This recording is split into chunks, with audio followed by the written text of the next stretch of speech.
So I want to talk today about this evening rather about emotional wellness. So many times when we're thinking about emotional wellness, we're always thinking about we're always thinking that, or when we're thinking, I'm sorry, about mental mental mental wellness, mental health rather, we're always thinking about how how mental wellness is connected, or it drives into emotional, or we think many times, excuse me, that they're the same, that mental wellness and emotional wellness is the same. And really they are not. They're absolutely not the same, right? Simply because mental wellness has to do everything with your mind, and of course emotion has to do with your heart, your soul, and all of that. However, they are connected. They're very much connected because emotional wellness leads to mental wellness. All right. So emotional wellness leads to mental wellness. So if you're not doing very well emotionally, that can lead to you not doing very well mentally, right? That can lead to that. And so we want to focus this evening on how can we really be well emotionally so it can lead to our mental wellness. I love the scripture that says, and y'all know I love the scriptures because that's my affirmation. That's really what I use. As I said before, I use that to affirm who I am. I use those scriptures. Not that I don't use other things as well. I most certainly do, but I definitely use that. Use the scriptures to really encourage me. So the scripture says that God didn't give us a spirit of fear, but of power and of love and a sound mind. And so from the day we were born, from the day we were created, right? From the day we were created, God created us with a sound mind. God, it was already there. Now we realize that mental wellness can also be genetics, but the majority of our mental wellness comes from our life experiences. That's the majority. When we're having, or when you see someone, you're saying, they're having some mental health issues or mental wellness issues. Most of the time, it's from the life experiences, right? It's what they experience emotionally that has connected to how they are feeling mentally, right? So do you see what I mean? Do you see that connection there? And so what I love is that from day one, God says, listen, I gave you a sound mind. And so then if he's given me a sound mind, thank you, Val. She says 2 Timothy 1:7. If he's given me a sound mind from day one, I was created with a sound mind. Then what I have to do is discover now, why is it many times that I don't feel so sound in my mind? Or why is it that my mental, have you ever seen somebody says, oh my gosh, I'm just not in a good mental state, and they're holding their head, I'm not in a good mental state right now. And many times that happens because we're not in a good emotional state, right? We're not in a good emotional state. And what we have to do first is really look at our emotional wellness, right? We have to look at our emotional wellness. And I'm looking at my paper because I do have some notes that I just quickly want to share with you. And so once we begin to recognize where, that, what, I am not feeling very well emotionally. I could give a good example. Of course, something that's just a norm is when my mother passed away. I wasn't doing very well emotionally. I was very, emotional. And thank God, that did not lead to my mental wellness. Why? Because I was taking care of myself emotionally. right? I was taking care of myself emotionally. And so what we have many times have to do is recognize where we are emotionally and what is it that we have to do to make sure our emotional wellness, that we're doing very well emotionally, which could then lead to us doing very well mentally, right? Now, I know that sometimes I said sometimes it's genetics with our mental wellness, and yes, and if you need to see a therapist, yes, please do see a therapist, because sometimes that's just, hey guys, that's just necessary. Even when we're so emotionally broken, sometimes it is so necessary for us to see a therapist, for us to to speak to someone, right, to where we have a safe space where we can express exactly how we're feeling, right? Because the one thing that God wants us to do, He wants us to live a well life. He wants us to be emotionally well. He wants us to be physically well. He wants us to be mentally well. He wants us to be financially well, right? He wants us to be physiologically well. Whole life abundance means that in every area that I'm going to be well. However, it does require us to work on those areas where we're not feeling that 100%, or we're not, I don't want to say 100%, right? But what I want to say is that we're not feeling as well as we should be feeling.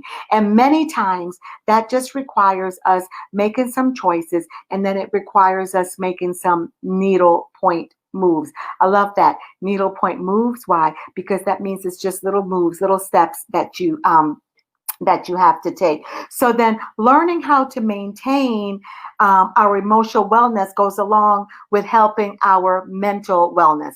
Learning how to maintain our emotional wellness goes along hand in hand, very connected in our mental wellness. All right. So I'm going to give you some steps really fast, okay, on how you can really begin to look at your mental wellness. And so I'm not seeing, guys, I want to say hi. I don't know who else is joining us, but if you're on joining us and I haven't recognized you, listen, hello, good evening. Make sure you let me know that you're here so I can say, hey, hey, hey, right? And I thank y'all so much for joining us on this Facebook Live. So one of the things that you have to do, because I want everyone, it's my goal for myself to be emotionally well, to have to begin living that abundant life in my emotions.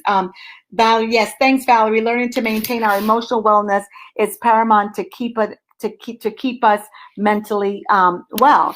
It is. And so the first thing, I'm going to name some steps, and Val, if you could put the steps in for me, because it's a few and I'm going to say them. Listen, get some pen and paper, write it down, and so you can have it. So when you're thinking about or you're not feeling emotionally well, or you're struggling emotionally and you need to process some things emotionally, you could begin and you could look at your notes. So the first step is that in being emotionally well, it's very simple. It's just making sure that you make sleep a priority, that you get enough rest. Rest is important.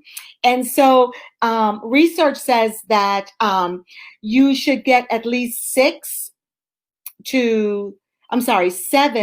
to 9 hours of rest a night. Now, I know I struggle with getting 9, but I'm really working on getting at least 7 to 8 hours of rest. Sometimes I miss that mark, but I'm working on it. But the bottom line is, when you're properly rested, that really helps you emotionally. Have you ever had it to when you're fatigued because you haven't had enough rest? And so when you don't have enough rest, you tend to be a little bit difficult to get along with. Your emotional stability is not there. Why? Because you're feeling fatigued. You're tired. Your body is tired.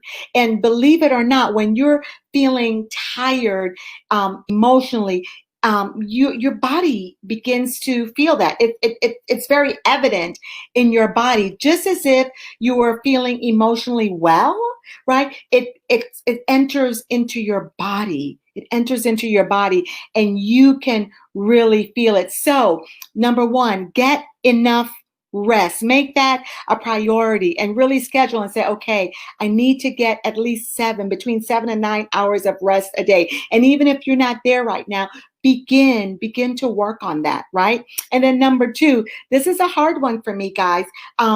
It's exercising.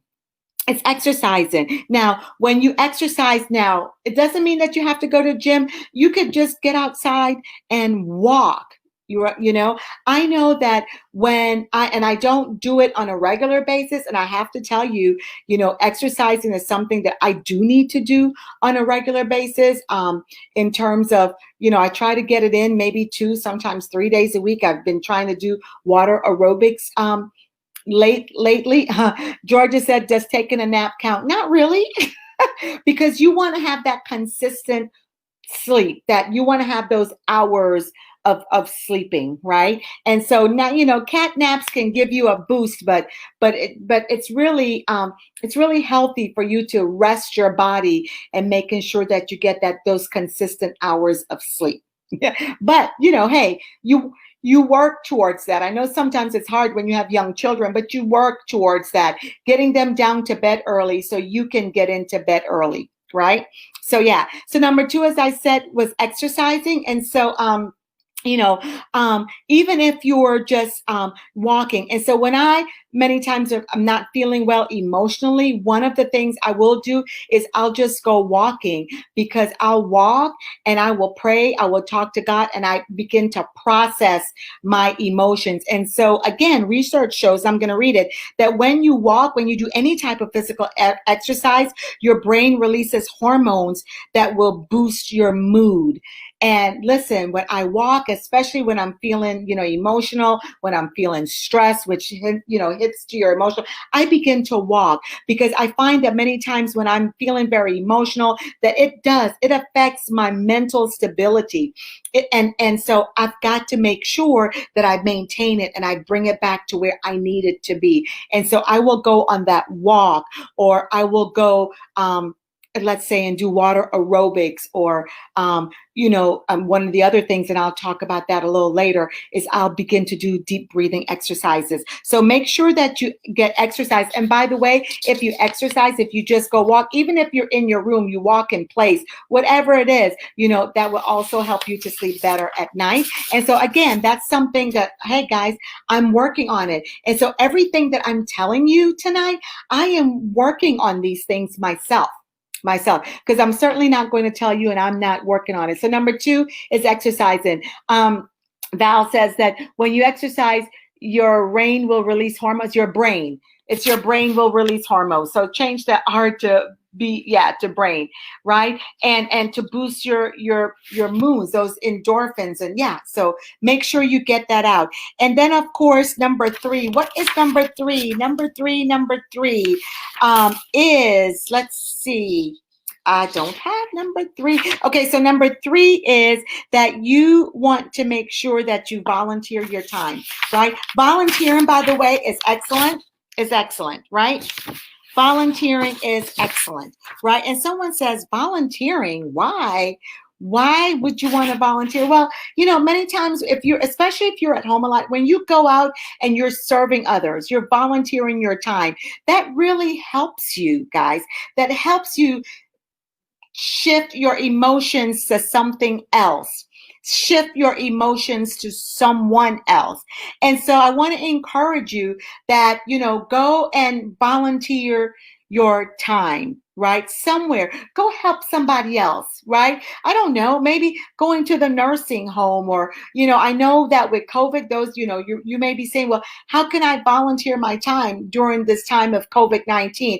There's different ways that you could even volunteer time via Zoom, to where you can read a story to someone, or there's different ways. And so research and begin to look in to where you can volunteer, because many times when you see, when you shift your emotions, you begin to see someone else, then that shifts your emotions to someone else, and then you can you can shift it to helping them, right? And for me, hey, listen, again, that works very well for me, because why? It takes my emotions off of me. It takes it off of me. And so I'm not woe is me. I'm so that, it just takes it off of me and it puts it on someone else. And then I'm able to help someone else, right? And so now number 4 is deep breathing. Oh, I have to tell you, I love deep breathing. Deep breathing is everything, right? When I'm feeling stressed, when I need to just settle into my body, when I need just to calm myself, I do deep breathing exercises. And believe it or not, deep breathing exercises can even help you lose weight. Yes, it can. And so, one of the things that as you're doing your deep breathing exercise, you can plant both of your feet on the floor, flat footed on the floor, barefooted if you can. If you can't, just put both feet on the floor. Put get in a position in your chair and begin to sit. Put both of your hands on your thighs. Close your eyes and just imagine yourself somewhere else and take those deep breaths in. Hold it for about 5 seconds or so, and then push all that negative air, push everything out. So you might be saying, suppose I'm not where I can sit and do all of that. I deep breathe exercise while I'm walking. I deep breathe if I'm feeling stressed and I need to calm down and I'm driving. I don't close my eyes. I don't close my eyes while I'm walking, but I begin to take those deep breath exercises and I let the oxygen just go to my brains, right? It is so healthy to do deep breathing exercise, right? So you want to, because then when you begin to do deep breathing exercise, it brings a calmness over you, right? And it takes your anxiety down. And then your heart rates will slow down. Why? Because oxygen is going to your brain and you're just able to bring your breathing back to where it needs to be. Okay, so deep breathing exercise. All right, so that's number 4. Number 5 is spend time with friends. Spend time with friends, right? 2 is better than 1. I think it's Ecclesiastes 4. That says that, I believe, 4 and 9. 2 is better than 1. Spend some time with friends. And so, okay, you're saying, again, COVID-19, I can't get out, but you can Zoom. And let's face it, guys, some of us, we're getting out and we could safely go out, wear our face mask, and we could spend some time, go out to dinner together and laugh and talk and just use wisdom and do it safely. But spend time with friends. Friends, by the way, that are positive. Friends that are going to speak life into you. Don't go hang out with friends that are woe is me, and friends that are Debbie Downers. No, you want to hang out with friends that are going to make you laugh, friends that are going to pick you up, friends that are going to make you feel good about who you are, and you're going to make them feel good about who they are. And listen, y'all are just going to laugh and talk together. So those are the kind of friends, right, that you want to go and hang out with. So get together with some friends and enjoy yourself, right? That's so good for emotional wellness. When I could sit with my friends and I could laugh and I could talk, and it's just wonderful. And even sometimes if I don't see them, if I can pick up that phone and laugh and talk with them. So connect with a friend that's going to pick you up, a friend that's not a Debbie Downer, okay? Because when you're not doing emotionally and they're not, that's just not a good scenario, right? All right. So now, and then number 6, love this part too. Take time to unplug. Now, I have to tell you that I have not been really good at taking time to unplug, right? Because technology is everywhere. Our cell phones go wherever we go. We've got Facebook, Instagram, you name it, we have it. And so we are always connected. And so take time, number 6, take time to unplug. Unplug from technology. Get a good book and sit and read. Go swimming. When you're going even for a walk, turn your phone off, or you're walking out, you may want to keep your phone on for safety, but don't answer it. Put it on silent. Put it on silent. Unplug from technology. Unplug from technology and do something that's going to relax you. Don't get on Facebook if you're not feeling emotionally well. And then the next thing you know, you're answering on Facebook, blah, blah, blah. Don't do that. And Val said, especially CNN. I'm going to go further than that, Val. It's not especially CNN. It's all of the media, right? It's all of it. It's every media, because, there's a lot of negativity out there. And so, there's a certain point if I don't unplug, and I'm working on unplugging. I've been doing pretty good with it. I'm going to say for the last 5 days, I've been doing pretty good to literally, I've left my phone and I've gone and spent time, when my grand loves come over, I'll go spend and I'll leave my phone. But I have to work on that because it's so easy to pick up. Y'all know you pick up your phone and you're on Facebook. You're out to dinner and you're on Facebook. You're watching TV and you're on Facebook, Instagram, whatever. Take a few minutes, unplug, read a book, read a really good book, read a book that's going to lift you up, right? Take some time and write in your journal. Take that time for you and unplug and listen. And if you do, like, there's a certain point in night, I'll listen to the news, and then I'm going to tell y'all, I listen to the Golden Girls, right? Because why? Because that just makes me laugh.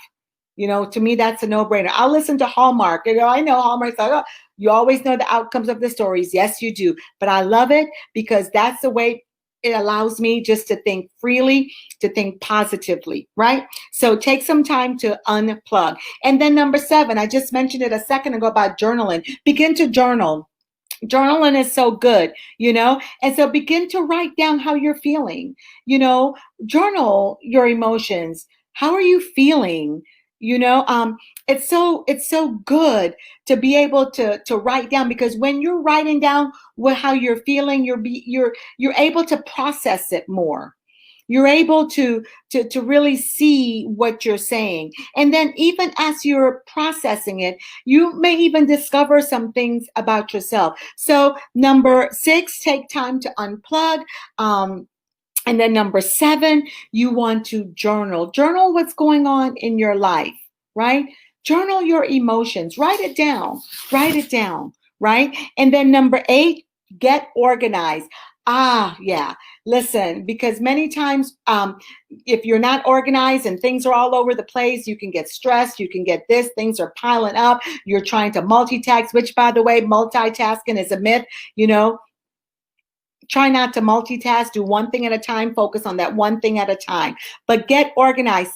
Get a calendar. Put in your calendar what your intentions are for the day. What are you going to accomplish for that day? You know what I mean? What are you going to do? And get organized. Because many times when things aren't organized and they're piling on, that can create stress, and stress then affects you negatively emotionally, right? Emotionally. And so get organized. And again, something I'm working on, putting things on calendar. This is what, this is my schedule. This is what I need to do. These are my intents for the day. So get organized. And again, these are needlepoint moves that you can make. They're needlepoint moves that I'm making. I've got maybe one area that's organized, and I've got another area that's not so organized. But I tell you guys that when I see this area is organized, and I see that, oh my gosh, I'm beginning to feel overwhelmed, and I'm beginning to get stressed about it, I stop and I say, no, I need to get this organized so I could feel better about it. So my emotions won't be all over the place. They're just going to be exactly where they need to be, just calm and at peace and working through the things that I need to work through. So get organized. And then number 9, and I'm almost done. Number 9 is think about what you're thinking about, because whatever you're thinking about, you bring about. So if you're thinking negatively and you're around negative people and you've got all that negative self-talk going on, think about what you're thinking about. Think about your thoughts. Process your thoughts. Right? And so, because your negative thoughts, they impact your emotional well-being. They impact it. So if you're always, woe is me, and, I'm not, then stop. Think about what you're thinking about. Whatsoever things are good and pure and happy and joy. And I don't know the exact wording. I know right now, but I don't right now. Think about those things, though. Think about those things that are going to pick you up. Think about that. Think about the things that's going to make you happy. Think about how great you are. Think about the greater one lives inside of you. Begin to see things half full and not half empty. And when you're thinking about it, think positively about yourself, right? So the negative self-talk won't be there. And so as you're thinking positively, guess what? Guess what? Guess what? You're going to begin to react to things positively. Your emotions will then begin to change because your perspective will begin to change. Because why? You're thinking positively. And so, think about what you're thinking about, because whatever you think about, you bring about. Whatever you talk about, you bring about. And energy grows where energy goes. And so if your energy isn't thinking negatively, that is exactly where your energy is going to go. And that's what's going to grow. The negativity is going to grow. I also like to say that where the mind goes, the body follows, right? So if I'm thinking negative, and then that's where my body's going to follow. And that means it's going to affect me emotionally. I'm going to embody the negative thought. But if I begin to think positively, if I begin to think about those things that are good and peaceful and joy and happy, then I'm going to begin to embody it, and then I'm going to feel it throughout my body. And then I'm going to begin to walk in it. Okay. And so number 9 or number 10 is talk about your feelings. Talk about it. Many of us, we like to pack in our feelings, pack it in. And so it's so important for us to talk about it. I was speaking to my grandlove yesterday, my grandson, and he was upset about something I didn't know. And I said, what are you upset about? Tell me. And he said, oh no, it's okay. I'm fine. And I said, well, I said, you really need, if you're upset about something, you really need to talk about it. Guys, I want to encourage you. There's nothing wrong. Many times people say, oh, let's ignore our emotions. No, talk about it. Talk about it, right? Talk about your emotions. Val, I want you to put in there, talk about your emotions. Talk about how you are feeling. And don't wait till you've packed it in. And then when you're ready to talk about, you're explosive. No, let's talk. This is how I'm feeling. And if you don't have someone, many times you don't feel safe to talk about how you're feeling. So get a safe space. Get someone where you feel safe to talk about your emotions, right? Whether it's your therapist, if it's your coach, get that safe space to talk about your emotions and how you are feeling. It is so important to get that out, because then you get to hear yourself say, this is how I'm feeling about this. And then when you get to speak it out, then there's just something that just happens to where you begin to feel better. Why? Because you're getting it off of your chest. So find someone that you're comfortable talking to about it. Find a safe space. And if you're not around and you can't find anyone, just talk it out loud to yourself and hear what you're saying. Hear what you're saying so you can know how you're feeling. Sometimes we just have to hear it, and then we can begin to say, okay, I'm hearing what I'm saying. What is it now that I need to change? What is it that I need to do? Let me go talk to my therapist and just get this off. Let me go speak to my coach. If I don't have one, then get one. Do I have a good friend where it's just a safe space that I can say, look, this is how I'm feeling about this, and they're not going to judge me. They're not going to criticize me. They're not going to go and tell somebody else, girl or man, or you understand what I mean? Get a safe space, right? To talk about your emotions, because after you talk about how you're feeling, after you're talking about your emotions, then after that, you can begin to take steps, right? You can begin to take steps in your life to maintain your emotions, to get how you're feeling resolved, or to, let's say, place it in the right perspective. Okay. And so the last but not least, it is really important. Get that safe space to talk about it. And so the last but not least is make a gratitude list. I love this.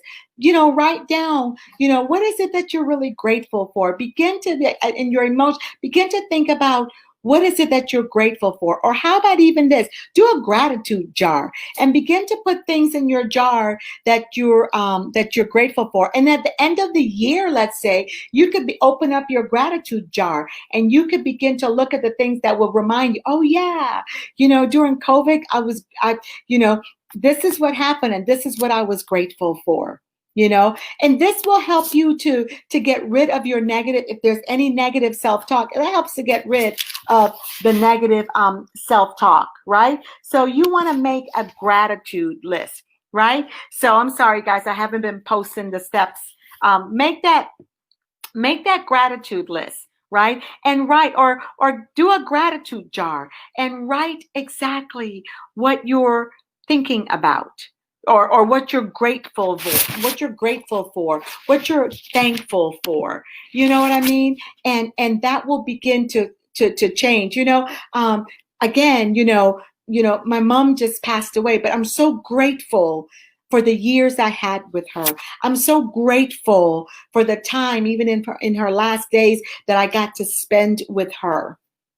So I begin to look at those things I'm grateful for with her. And so in my moments when I'm feeling sad and I'm just not feeling very well, in my body emotionally, and my mind is like, I just begin to think what I'm so grateful for and how I know that she's out of pain and she's at peace. And I'm so grateful for that. And so when I begin to think of that, then, my emotions begin to change. I begin to say, oh yeah, and then my body begins to change because I become relaxed and I get a smile on my face. Why? Because I'm thinking about the things I'm so grateful for when it comes to my mom or to something else, and so, or whatever those things I'm grateful for. I just begin to think, what am I grateful for today? A busy Monday, but what is it in my Monday that I could be grateful for? That happened today, so begin to look at, you may say, well, there's a lot of negativity around, but I'm sure you can find that one thing that you could be grateful for. And if nothing else, I'm alive, I'm alive, and that I'm grateful for. So begin to think. So number 11, make a grateful or a gratitude list, or listen, get a jar and begin putting it all in the jar every day or every time you think, okay, I'm grateful for this, and put it in so that when you're not feeling so well emotionally, you can begin to pull it out of that jar and say, whoa, yeah, I remember this, I remember that. And then look at the end of the year, let's say on December 31st, and begin to look at, what is it that this past year, these are the things I've been grateful for. And then you could start New Year's Day with a new gratitude jar, or right? So just think about that, guys. And so those are the 11 steps I wanted to share with you as you're thinking about your emotional wellness. And you may not get to do all of them, but start somewhere, especially if you know that some days you're up, some days you're down, and let's begin to really work on how we're feeling emotionally, and how, if we're taking care of our emotional wellness, then guess what? We're going to be much better in our mental wellness. Yay! And so one last thing, guys, I am beginning, and so I'm super excited to share this with you, and I hope that you're all going to join me with it. So part of my emotional wellness is I will be going on a 40-day prayer challenge. So back in 2014, that was my first prayer challenge. 40-day prayer challenge. And I've been going on it since then, periodically, or as I have felt led to go on it. And so I really felt led that it was time for me to go on a prayer challenge. But now I want to invite you to join me on the 40-day prayer challenge, right? That is a part of my emotional wellness. That's a part of me getting in touch with my inner self, is that prayer and that meditation.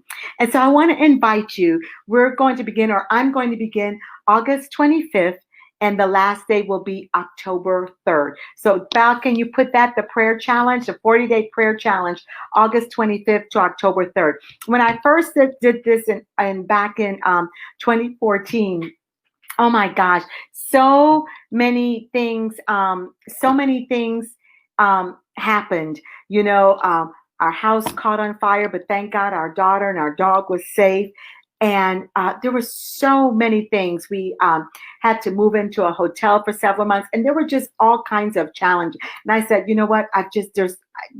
Emotionally, I was just all over the place, which meant mentally, I was like, and so I went on the 40-day prayer challenge, and I found out about the 40-day prayer challenge through the prayer circle. Mark Batterson, which is a powerful, powerful, powerful book. And so I began doing the 40-day prayer challenge. And what I found, I did it in 2014, 2015. I've been doing it since then, that my life has profoundly changed. Why? Through prayer. Just through prayer. Just in that time spending with God. And it doesn't even take a long time to do it. You could spend 5 minutes, 2 minutes, whatever time. The important thing is that you challenge yourself and you do 40 days of prayer. What is it that's on your mind? What is it that you want God to speak to you about? What is it that you need clarity on? Where is it that you need healing? Where is it that you want God to reveal to you or to help you? You understand what I mean? And so many times it is important for us to get to that private place to where we are in prayer, to where we're talking to God and we're listening to his instructions and his plan and what he is saying to us. So I just want to give you some logistics because I hope that you'll accept my invitation to join me in the prayer challenge, right? The 40-day prayer challenge beginning tomorrow, August 25th, and then ending on October 3rd. And so listen, one of the first things I want you to do is get a partner. Get a partner because two is better than one. Get a partner and say, hey, will you go on this 40-day prayer challenge with me? And do the 40-day prayer challenge. Get on it. Get someone, and say, hey, and then when you get your partner and say, will you go be my accountability partner? And go on this challenge with me. It could be one person, it could be two. You could have an accountability group, however it is that you want to do it. But get someone to go on the prayer challenge with you. And you could say, listen, every morning at 7 a.m., wherever you are and wherever I am, we're going to pray. Right? Or you could even say, can we get together and pray together? How you do your 40-day prayer challenge, it's up to you. Whatever works for you. But the one thing is that get someone to do it with. Okay? And then number 2 is draw a circle. I think I have it all in there. Yeah, draw a circle. In other words, draw a circle and step into that circle. You don't literally have to draw a circle. What I'm basically saying is step into and make a decision. What is it that you want to pray about? What is it that you want to hear God about? What is it that you want to talk to him about? And so go to that place and decide, this is what I'm going to pray about. And so I say, like Mark Batterson said, draw that circle and begin to pray about it on a continual basis. Right? All the time. Many times we pray for something one time and that's it. No, we are praying for this for the next 40 days. And today or tomorrow when you start, you may only be praying about one thing, but as you're praying, you may say, wait a minute, I've got this and I've got this. And so you can add to that circle, and what I want to encourage you to do is maybe draw a circle and be in that circle, begin to write the things down that you're praying about. Pray. You could write it in the circle and then you want to write it in a journal, not, because definitely that's number 3. You want to get a prayer journal because you want to write down what you're praying about as detailed as possible. And then you want to say, okay, God answered this and God did this. And then you also want to write down as you're sitting in your quiet moment and you're meditating, right? And you're praying, you want to write down what you're hearing God speaking to you in your heart, what you're feeling in your spirit and in your soul. Because can I tell you, when you pray through, God will break through. Okay? When you begin to pray and you really get into the presence where you're quiet and you're hearing, God will speak to you. He will give you instructions and you will find, here's the challenge, guys, is that if you keep doing it for 40 days, is that you're going to discover what prayer is. As a matter of fact, begin to look at what is prayer? What is prayer really? How should I pray? Because we all pray differently. And you're going to discover that rhythm that works for you in prayer. You're going to discover what's my posture of prayer. Some, they get on their knees and they lay down. Some stand, some sit. What is your posture? Some kneel. What is your posture of prayer that works for you? So discover prayer in a larger way. And in prayer, it's going to allow you to take God out of the box that we often put him in. Take him out of the box and ask God for those great things. Ask God, say, Father, this is what I need for you to do. And then listen, take the time too, that where when you're praying, you're just not telling him this isn't a list. This isn't a list of this, God, here's my list of what I need for you. But, ask God, what is it, what is it that I need to pray about? What is it, number one, that I need to pray about? And what is it that you want to tell me? What are the instructions you have to tell me? I'm an entrepreneur. I've just started this business. I'm a new mother. I'm a new grandmother. Whatever it is, my finances, my social, my emotional, my physiological, my mental well-being. Begin to talk to God about those things. Prayer is communication with God, but it's a dialogue. It's not a monologue. Okay. And so that's what you want to do. So begin, and then, begin, draw that circle and talk about it all the time. Pray about it rather all the time. Talking. Prayer is talking, right? All the time. Don't do it just one time, but every day. And as your list increase, or as that circle, and you could keep adding to that circle. Or if you're not doing that, putting it in a prayer circle, then do it in a journal, right? Write it all down. But you can do both, right? Sometimes I just like this, and you're just writing down, these are all the different things, and just begin to circle it in prayer. I circle my children in prayer. I circle them in prayer. I circle my business in prayer. I circle everything in prayer. And can I tell you, it has drastically, doing this 40-day prayer challenge has changed my life. And I know it's going to change yours, right? And so then where should you pray? So you pray wherever you want to pray. But set an intention, make an appointment with God.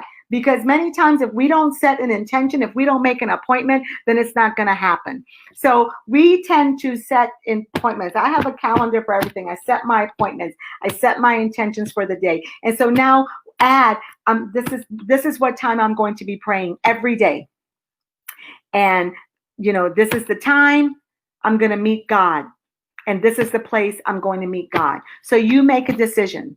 This is the time and the place I'm going to meet God every day. For me, I like in the morning. For you, it could be any time. It could be the morning if that works for you. But, talk with your partner, your accountability partner, and say, hey, let's set a date and a time where we're going to meet God. And again, you don't have to get on the phone with each other. It could be separately, but it could be 7:00. It could be the same time.